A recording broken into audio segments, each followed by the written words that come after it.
Mukunda jewels వారి కొత్త brand Purvi light weight లో హెవీ డిజైన్స్ ఈ నవంబర్ 1 కుక్కట్పల్లిలో గ్రాండ్ ఓపెనింగ్. వివరాలకు సంప్రదించండి. రమ్మగారు మనం విక్రమార్కుడి స్టోరీస్ లో ఉన్నామండి. సో ముప్పావు దొంగ అతను ఏం చేశాడు? ఇక్కడ కొత్వాల్ గారు ఫెయిల్ అయిపోయాడు. అవును. దాంతో మంత్రి గారు అని ఏమన్నాడు, ఆ కోలాహలుడు ఆయన పేరు, నేను చూస్తానండి, నేను చాలా తెలివిగలవాడిని, ఇలాంటివి ఎంతమందినో చూశాను, ఇక నాదే బాధ్యత అని ఆయన ఊళ్ళో తిరగటం మొదలుపెట్టాడు. సరే ఇక్కడ ఏమైంది, కార్తికేయుడు కుమారుడైన ముప్పావు దొంగ మూడో కుమారుడు ఏమన్నాడు, నేను ఊళ్ళోకి వెళ్తానన్నాడు. వాళ్ళ నాన్న చెప్పాడు, ఆల్రెడీ 2 దొంగతనాలు చేసి వచ్చారు, ఊరంతా గగ్గోలు ఎత్తిపోతూ ఉంటుంది, జాగ్రత్తగా చెయ్యాలి నువ్వు అంటే, సరే చూస్తానన్నాడు. వీడు వచ్చి ఊళ్ళోకి దిగాడు. ఊళ్ళోకి దిగి కాస్త అటు ఇటు తిరిగి ఊళ్ళో ఎవరినో కనుక్కున్నాడు. ఏమిటండి మీ ఊరు సంగతులు అంటే, మా ఊరంతా దొంగతనాలు, ఈ ఊరు ఎందుకు వచ్చావురా నాయన నువ్వు, అసలు ఎన్ని దొంగతనాలో, చిన్నవి పొన్నవి ఎలాగూ ఉంటుంటాయి ఎప్పటికప్పుడు, ఇప్పుడు కొత్తగా తెలివిగల దొంగలు వచ్చారు, అసలు ఈసారి మా మంత్రి గారు కడ్బంధం చేసి నడుం బిగించి దిగాడు, మంత్రి మహా తెలివిగలవాడు, ఆయన సామాన్యుడు కాదు, ఈసారి దొరికేశారే వాళ్ళు. సరే మంత్రి గారి సంగతి పట్టాలి వీడు. అదే ఏం చేశాడు, కాస్త మంత్రి గారి వ్యవహారం అన్నీ కనుక్కున్నాడు. ఈయనకి ఏమంటారంటే మన వ్యాపారస్తుల వీధిలో ఉన్న ఒక ఆవిడతోటి స్నేహం ఉంది. ఇటీవల ప్రతిరోజు 3వ జామున అక్కడికి వెళ్తున్నాడు. ముందంతా సంగీతం వినటానికే, ఇవాళ రాత్రి ముహూర్తం పెట్టుకున్నారు. ఆ సంగతి కనుక్కున్నాడు. ఎవరో చెలికత్తెలు పని వాళ్ళ ద్వారా కనుక్కుని, సరే 3వ జాము కంటే ముందే సరిగ్గా మంత్రి గారు ఎలాంటి బట్టలు వేసుకుంటాడో అలాంటి బట్టలు అదే తలపాగా వేసుకుని వాళ్ళ ఇంటికి వెళ్ళాడు. వెళ్లే ముందు ఏం చేశాడంటే, ఈ మంత్రి గారు ఉన్న వీధిలోనే సాయంత్రం అంతా తిరిగాడు. ఆయన కేకలు అరుపులు, ఆయన గొంతంతా తెలుసుకున్నాడు. కొద్దిగా గొంతు మార్చి పోయి ఆ మీనాంబ ఇంటికి వెళ్ళాడు. వెళ్ళాక ఆవిడ అడిగింది, ఇదేమిటి పెందరాళే వచ్చారు, రోజు ఇట్లా రారుగా అంటే, అని ఉద్రేకం అంచుకోలేక ముందు వచ్చేసావు నువ్వు అనేసరికల్లా, అవును వాడు ఇంతకు ముందు వచ్చిన వాడు కొత్వాలు చూస్తున్నాడని కొత్వాల్ని మోసం చేశాడు, ఇప్పుడు నా వేషంలో ఇక్కడికి వస్తాడని జనంతా చెప్పుకుంటున్నారు, అందుకని నేను ముందే వచ్చాను, వాడెవడో నా వేషంలో ఇక్కడికి వస్తే వాడిని పట్టేయటానికి వచ్చాను, నువ్వు కాసేపు వీణ వాయించు, కొంతసేపు సంగీతం పాడు, మన ఇద్దరం ఎంజాయ్ చేద్దామని చెప్పాడు. ఈ మీనాంబకి ఏం తెలుసు, రోజువారీ బట్టలు అటు ఇటుగా అంతే సైజు, గొంతు కూడా ఇంచుమించుగా అలాగే ఉంది, పైగా అమావాస్యకి కొద్దిగా దగ్గర రోజులు అంత వెలుగుగా లేదు, రాత్రి ఇది 2వ జాములో రాత్రి అయిపోయింది.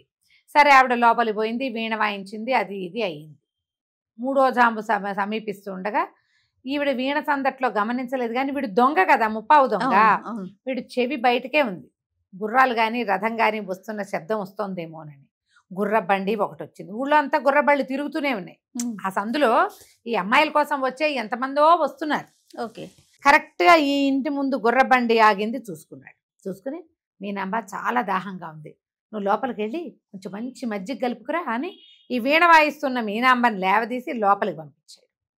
ఆవిడ ఏం చేసింది, ఏకాంతం కోసం పని వాళ్ళందరినీ పంపేసింది.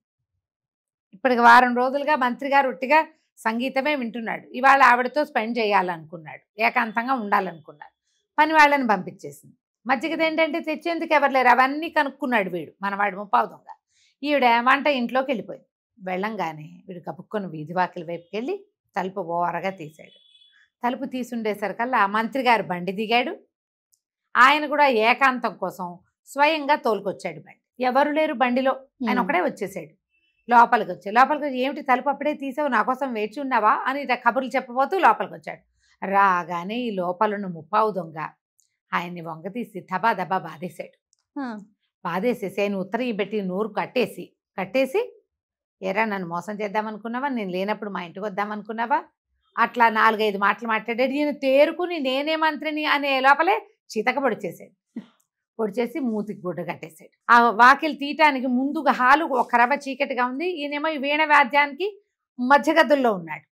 ఈ మొదటి గదిలోనే తలుపు తీయంగానే కనపడేలాగా ఈ మూటలాగా కట్టేసి ఆ మంత్రి గారిని అక్కడ కూర్చోబెట్టేసి లోపలికి వచ్చేసాడు.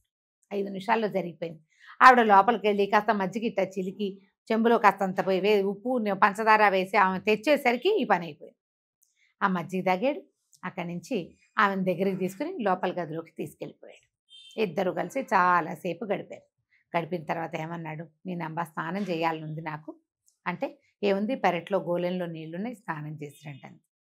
ఇప్పటిదాకా ఈ మంత్రి గారు ముందు గదుల్లోనే ఉన్నాడు కానీ ఆయన ఎప్పుడు వెనక గదిలో ఇప్పుడేగా వస్తున్నాడు. అదేలే. సరే ఇతను ఏం చేశాడు, లోపలికి వెళ్ళి ఆ గోళాల్లో ఉన్న నీళ్ళన్నీ ఉంపేశాడు.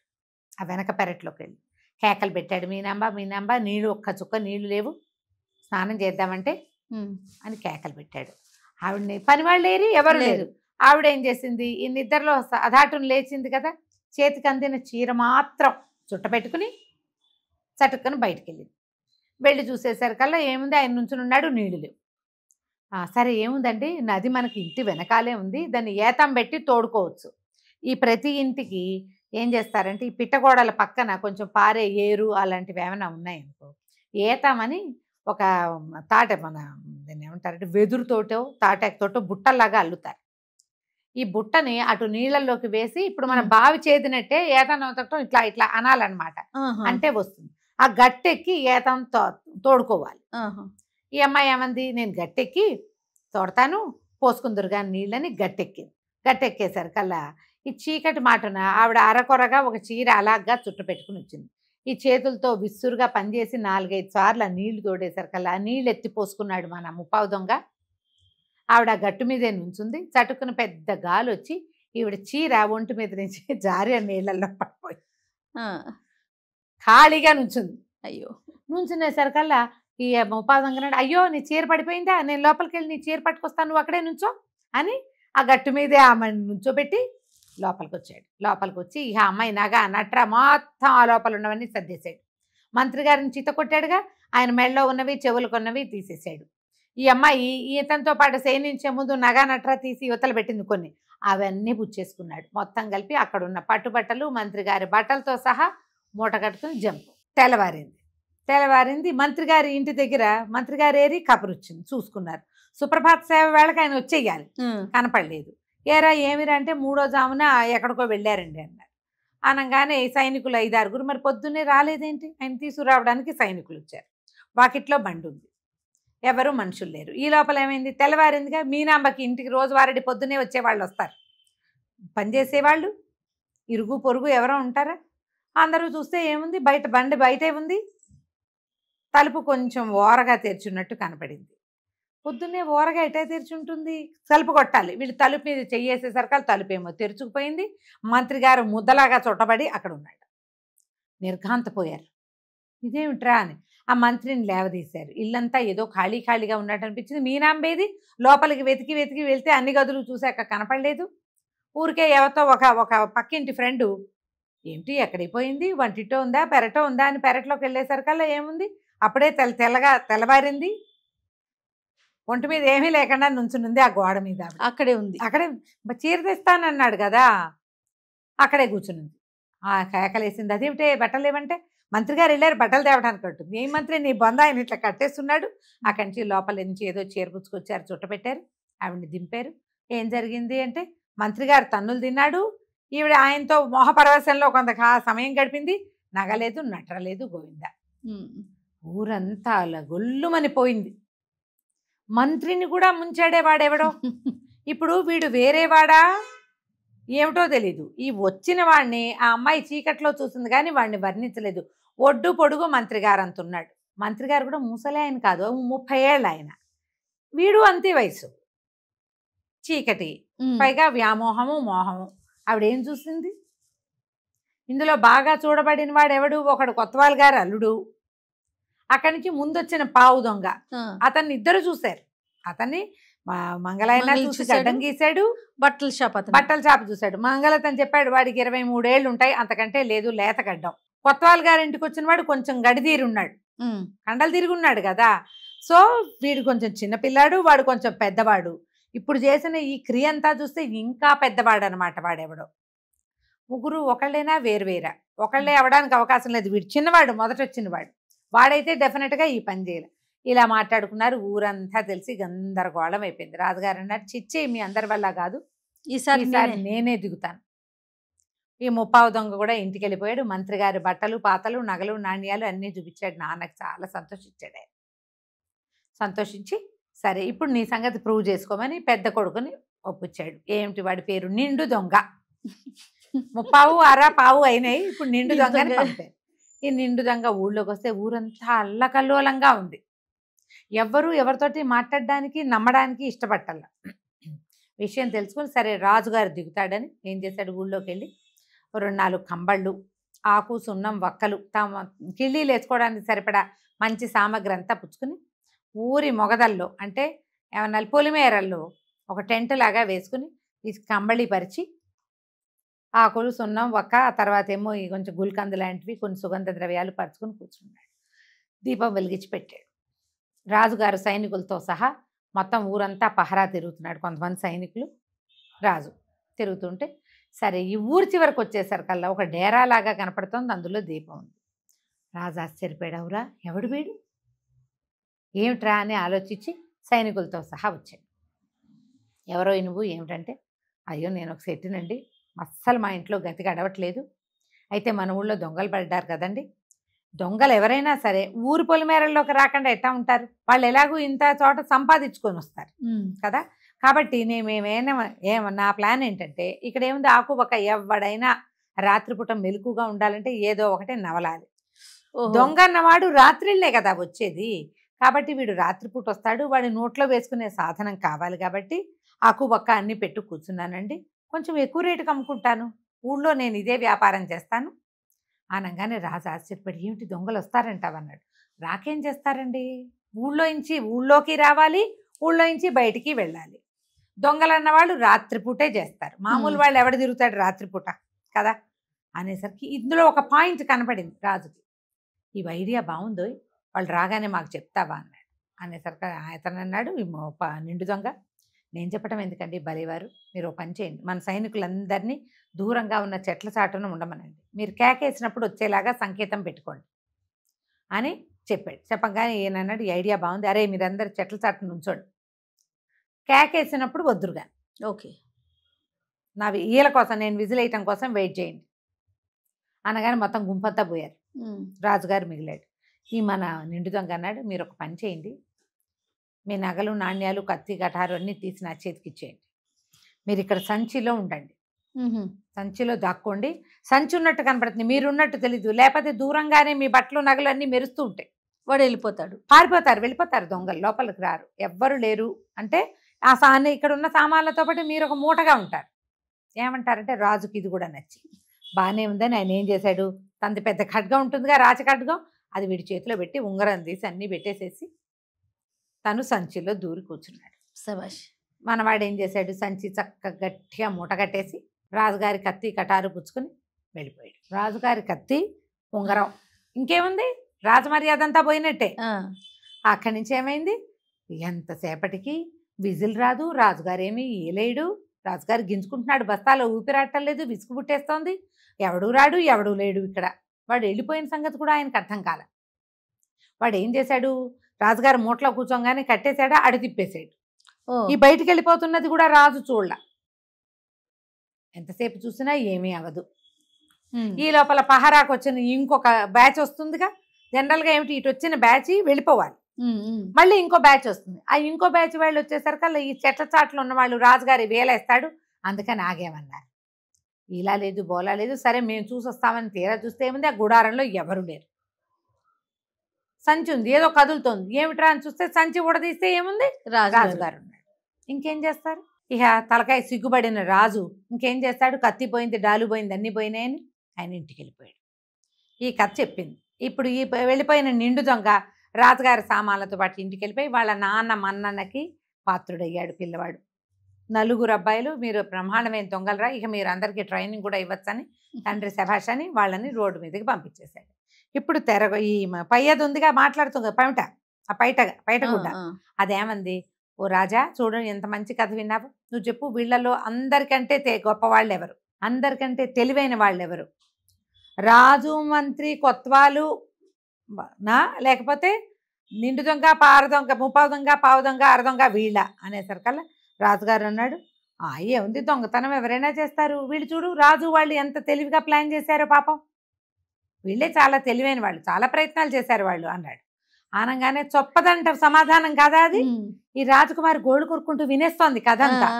వినేసరికల్లా ఉన్నట్టుండలే ఇంకా నయం, వాళ్ళకేం తెలివండి, మీరు సరిగ్గా వినరా, ఇంత మంచి కథ చెప్తుంటేను మీరు సరిగ్గా వినలేదు. అసలు అందరికంటే తెలివైన వాళ్ళు దొంగలు. ఒకడు ఒక కొట్టువాడిని మంగళవాడిని మోసం చేస్తే, రెండో వాడు కొత్త వాళ్ళని మోసం చేశాడు, మూడో వాడు మంత్రిని మోసం చేస్తే, నాలుగో వాడు ఏకంగా రాజునే మోసం చేసేసాడు. తెలివి గల వాళ్ళంటే దొంగలండి, రాజులు కాదు. మీరు ఒట్టి తెలివి తక్కువ వాళ్ళనే ఉన్నారు, కథలు సరిగ్గా వింటలేదు మీరని అనగానే పక్కపక్క నవ్వాడు విక్రమార్కుడు. నవ్వి, ఓ పయ్యదా, నీ వల్ల చూడు పలకని పడితే ఎన్ని మాటలు మాట్లాడిందో అనగానే ఆ పిల్లకి సిగ్గు ముంచుకొచ్చింది. అప్పుడు తట్టింది. తను మాట్లాడేసి ఎన్ని మాటలు మాట్లాడింది.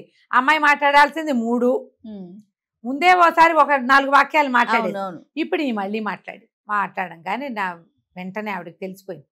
మొహమాట పడి ఏమంది, మీలాంటి తెలివిగల వాళ్ళ కోసమే మా అమ్మ ఇంత ప్రయత్నం చేసింది, ఉండండి నేను మా అమ్మ కబురు చేస్తానని తల్లికి కబురు చేసింది. ఈయన చాలా తెలివిగలవాడు, 3 మాటలు కాదు 30 మాటలు మాట్లాడిచ్చాడు నాతోటి అనేసరికల్లా సరే తల్లి వచ్చి బాబు మీలాంటి గొప్పవారి కోసమే చూస్తున్నాము అనేసరికి విక్రమార్కుడు అన్నాడు, మరి ఇంతమందిని ఇన్ని రకాలుగా శిక్షలకి గురి చేశారు, వాళ్ళందరి సొమ్ము లాగేశారు, ఎవరి సొమ్ము వాళ్ళకి ఇచ్చేసి మీరు ఆల్రెడీ గుళ్ళు కొట్టించిన వాళ్ళందరికీ క్షమాపణ చెప్పి వాళ్ళ డబ్బు వాళ్ళకి ఇచ్చి వాళ్ళని పంపించండి, మీ పిల్లని నాకు ఇచ్చి పెళ్లి చేయండి అని. బాగానే ఉందిగా. అవును, చక్కగా వివాహం జరిపించారు. అక్కడి నుంచి ఇంతకు ముందంతా ఓడిపోయిన వాళ్ళు ఉన్నారుగా, వాళ్ళందరికీ ఎవరి సొమ్ములు వాళ్ళకి ఇచ్చేశారు. ఇచ్చేసి ఈ పిల్లని విక్రమార్కుడికి అప్పచెప్పారు. ఇతను ఏం చేశాడు, ఆ అమ్మాయిని వెంట పెట్టుకొచ్చి అడవిలో పెట్టాడు. ముందు తను వచ్చేటప్పుడు సైన్యాన్ని తీసుకొచ్చాడు కదా, రాజుగారు ఇచ్చారు సైన్యాన్ని, వాళ్ళనేమో ఓ సత్రంలో వదిలిపెట్టాడు. ఆ సత్రానికి వెళ్ళి ఓ పల్లకి తీసుకొచ్చారు. వచ్చేటప్పుడు ఈ రాజకుమార్తె ఈ పిల్లని, ఈ పలకని పడతి అమ్మాయిని ఆ పల్లకి ఎక్కించి తన స్నేహితుడైన భట్టి అతన్ని కేకేసి బెహతాళుతో సహా మళ్ళీ వెనక్కి ప్రయాణం చేసుకొచ్చారు. ఏం చేశాడు, అడవిలోకి రాగానే వేషం మార్చుకున్నాడు. అప్పటిదాకా ఉన్న యువకుడి వేషం లేదు, యువకుడి వేషము లేదు, ఈ తెలివిగలవాడి వేషము కాదు. మొట్టమొదట ఒక వృద్ధ వేషం వేసుకుని కదా వెళ్ళాడు. అవును, ధనవతి గుణవతి దగ్గరికి ఆ వృద్ధ వేషం వేసేసుకున్నాడు. మళ్ళీ వేసుకునేసరికల్లా అక్కడి నుంచి ఏం చేశాడు, చుట్టూ అక్కడ ఇక్కడ కట్టెలు పుల్లలు అన్నీ ఏరుకొచ్చేసరికల్లా ఈ పిల్ల చూసింది, ఈ పలకన పడతి చూసి ఏమడిగింది, అయ్యా మీరు ఇంత పెద్దవారు, మీరు ఎందుకండి ఈ కట్టెలు పుల్లలు అన్నీ మోస్తున్నారు, ఇక్కడ ఇంతమంది ఉన్నారు, వీళ్ళలో ఎవరికైనా చెప్పండి, మీరు మొయ్యబోకండి అంటే, కాదమ్మా నేను పురోహితుణ్ణి, నిన్ను మీ భర్త ఇంట్లో గృహప్రవేశం చేయించాలంటే ఈ కట్టెల మోపు నువ్వు పెట్టుకుని నెత్తి మీద ఊళ్ళోకి నడిచి రావాలి, ఇక్కడ మా సిద్ధాంతం అదేను, నీ భర్త ఇంటికి వెళ్దు కానీ ఈ కట్టెల మోపు నెత్తి మీద పెట్టుకుంటే, ఓహో వీళ్ళ పద్ధతి ఇది అనుకుని ఆ పెళ్లి కూతురు ఏం చేసింది, ఆ కట్టెల మోపు నెత్తి మీద పెట్టుకుని నడవడం మొదలుపెట్టి ఊళ్ళోకి నడిచొస్తోంది. ఈ నడిచొస్తున్న దాన్ని చూసేసరికల్లా నిర్ఘాంతపోయారు. మహాసౌందర్య రాశి, దీని వెనకాల పల్లకీలు అవి ఇవి వస్తున్నాయి, ఈమెమో నడుస్తుంది, ఈ అమ్మాయి ఏమో నడుస్తుంది, పక్కనేమో ముసలాయన ఉన్నాడు. ఈ ముసలాయన ఎవరు, ఇంతకుముందు రాజుగారి ఛాలెంజ్ని ఎదుర్కొని అదేదో ఊరెళ్ళి ఆ పిల్లని మాట్లాడని పిల్లని తీసుకురావాలన్న వడంబడికి సిద్ధపడి వెళ్ళిన వాడు. ఆయన పక్కన ఒక అందాలు రాసిందంటే ఇది అదే కదా, అంతేగా. ఊరంతా నిర్ఘాంతపోయింది. ఇతను ధనవతి ఇంటి మీద నుంచి నడవటం మొదలుపెట్టాడు. ఎప్పుడైతే ఈ అమ్మాయి ఇట్లా వచ్చిందో అక్కడ ఉన్న చాలా మంది చెలికత్తెలు వాళ్ళంతా కేకలు పెట్టారు. ఈ ముసలాయన పక్కన ఉన్నది ఆ రాజ్యపు రాకుమార్తె, అక్కడ పలకని పడతిగా ఉన్నది, 7 ప్రాకారాలు దాటితే గాని మాట్లాడదు, పెళ్లి చేసుకోదు అని చెప్పబడిన అమ్మాయే ఇది. ఎంతో మంది అక్కడికి వెళ్ళి అమ్మాయి ఫోటో చూసిన వాళ్ళు కూడా ఉన్నారు. అందరూ గుర్తుపట్టేశారు. నడిపించుకొస్తున్నాడు. ఈ ధనవతికి సిగ్గేసింది, నేను ఓడిపోయానని తెలిసిపోయింది. ఈ గుణవతి స్నేహితురాళ్ళు వెళ్ళబోళ్ళు మంది ఉన్నారు జనం, వాళ్ళంతా హాహా మన నాయకుడు ఎంత గొప్పవాడు, నువ్వు సేవిద్దామని దగ్గర పెట్టుకుంటే ఆయన నీ మాట ఎంత దక్కిచ్చాడు అని చెప్పి ఓహో అన్నారు. అందరూ గృహప్రవేశం చేయించాడు. ఇదిగో నీకు మాట ఇచ్చిన ప్రకారంగా తీసుకొచ్చాను. ఆవిడ ఎంతో సంతోషించింది గుణవతి, నువ్వు ఎంత గొప్పవాడివి, నా మాట దక్కిచ్చావు, లేకపోతే ఈ రాజుగారితో పాటు సమానంగా కూర్చునేదాన్ని, నేను కింద కూర్చోవలసిన స్థితి వచ్చేది అని చెప్పి ఎంతో సంతోషించింది. లోపలికి వెళ్ళి అంతా ఈ జనం అంతా ఎవరి దారిని వాళ్ళు వెళ్ళిపోయాక విక్రమార్కుడు తన స్వరూపాన్ని చూపించాడు వాళ్ళకి. అప్పటిదాకా ఆయన విక్రమార్కుడని గుణవతికి తెలీదు, ఆ మాట్లాడకుండా ఉన్న పెళ్లి కూతురికి తెలీదు వాళ్ళకి. చూపించేసరికల్లా ఆయన ఆశ్చర్యపోయి, విక్రమార్కుడు అసలు ప్రపంచమంతా ఈయన పేరు పెట్టి చెప్పుకునేది, ఇంతకాలం నా దగ్గర ఉన్నావు, ఇన్నాళ్ళుండి నాతో నిన్ను సేవించుకునే భాగ్యం లభించింది అని ఆ గుణవతి ఎంతో సంతోషించింది. మర్నాడు రాజుగారి దగ్గరికి వెళ్ళి వెళ్ళేసరికి అలా రాజు ఈ అమ్మాయిని పెళ్లి కూతురుని చూసి ఈ ధనవతికి చెప్పాడు, నీ సొమ్మంతా గుణవతికి ఇచ్చేయాలి, నువ్వు ఇక నుంచి నువ్వు రాజు పక్కన కూర్చునే వీలు లేదు అనేసరికల్లా ఈ గుణవతి అంది, నాకు వద్దండి, అహంకరించకూడదు, అంతే, ఎవరిని తక్కువ చేయకూడదు, ఎవరి శక్తి వాళ్ళదే, మీరు ఈయన ఎవరో వృద్ధుడు తీసుకొచ్చాడు అనుకుంటున్నారు, కాదండి, ఈయన మహానుభావుడైన విక్రమార్కుడు, ఆయన వేరే వేషంలో ఇక్కడ ఉన్నాడు, ఆ అమ్మాయిని పెళ్లి చేసుకోవటానికి ఈ రాజ్యంలో ఉన్న పద్ధతిని సరిచేయడానికి రాజు అన్నవాడు రాజే రాజ్యం చేసుకోవాలి, అంతేగాని స్త్రీలకి అంటే అవకాశం ఇవ్వచ్చు, రాచపుటకు పుట్టుంటే మేము వేరే ఏదో పని చేసేవాళ్ళం, మేమెందుకు రాచరికంలోకి రావాలి అని చెప్పేసరికి రాజు సంతోషించి ఇక ధనవతికి గుణవతికి 2 సింహాసనాలు వేసేవాడు, అవి తీసేశారు. ఈ విక్రమార్కుడిని కాళ్ళు కడిగి ఆయన తీర్థం నెత్తి మీద చల్లుకుని, నీలాంటి గొప్పవాడు మా ఊళ్ళో ఉండటమే మాకు విశేషం అని చాలా సంతోషించి ఆ గుణవతిని రాజుకు అప్పచెప్పేశాడు. ఈ గుణవతిని ఈ పలకని పడతిని ఇద్దరిని తీసుకుని ఈయన మళ్ళీ తన రాజ్యానికి వెళ్ళిపోయాడు. ఆ వెళ్ళే దారిలోట 2 బ్రాహ్మణులు ఎదురుపడ్డారు. వాళ్ళకి ఎదురుపడితే బ్రాహ్మణులు ఇద్దరు, అంటే ఒక బ్రాహ్మణ శకునం మంచిది కాదు, 2 కనపడితే గొప్ప శకునం. ఈయన అన్నాడు, శకునం చాలా మంచిది, మీకేం కావాలో అడగండి అంటే, చెరుకో పక్కన అందగత్తెల్ని పెట్టుకున్నావు, ఆ అమ్మాయిలు ఇద్దరిని మాకు ఇవ్వమన్నారు. ఇవ్వమంటే ఇచ్చేస్తానని ఒప్పుకుని 2 అమ్మాయిలు ఇచ్చేసాడు ఆయన. ఇచ్చేసరికల్లా ఇద్దరు ఏడవటం మొదలుపెట్టారు. మేము నీతో గడిపిందేది, నీతో మేమేమి గడపలేదు, నీతో కలిసిన జీవితానే మేము చూడలేదు, వీళ్ళకి అప్పచెప్పేసావు, నువ్వు దానం చేసేసావు మమ్మల్ని, ఇలా మా జీవితాలు వీళ్ళతో వెళ్ళవలసిందేనా, మేము విక్రమార్కుడితో కదా ఉండాలనుకున్నాము అని ఏడ్చేసరికల్లా ఆయన ఏమన్నట్టు ఆ బ్రాహ్మణ యువకుళ్ళు ఇద్దరిని అడిగారట, మీ జీవితం గడవడానికి మీకేం కావాలి, ఇప్పుడు అమ్మాయిలు అందంగా ఉన్నారని అడిగారు, ఇచ్చాను, మీకేం కావాలో అడగండి అంటే వాళ్ళు ఏమన్నారట, ఏవైనా 10 ఊళ్ళు ఇస్తే మేము సంతోషిస్తామంటే సరేనని ఉజ్జయిని రాజ్యానికి ఆనుకునున్న 10 చెరుకొక 10 అగ్రహారాల్ని వాళ్ళకిచ్చి యావత్ జీవితము హాయిగా ఉండేందుకు కావలసిన ధనం ఇచ్చి ఈ అమ్మాయిలిద్దరిని తీసుకుని ఉజ్జయిని నగరానికి వెళ్ళిపోయాడు. ఇప్పుడు ఎంత తిరిగాడు. ఈ 5వ ప్రతిమ భోజరాజుని అడిగింది.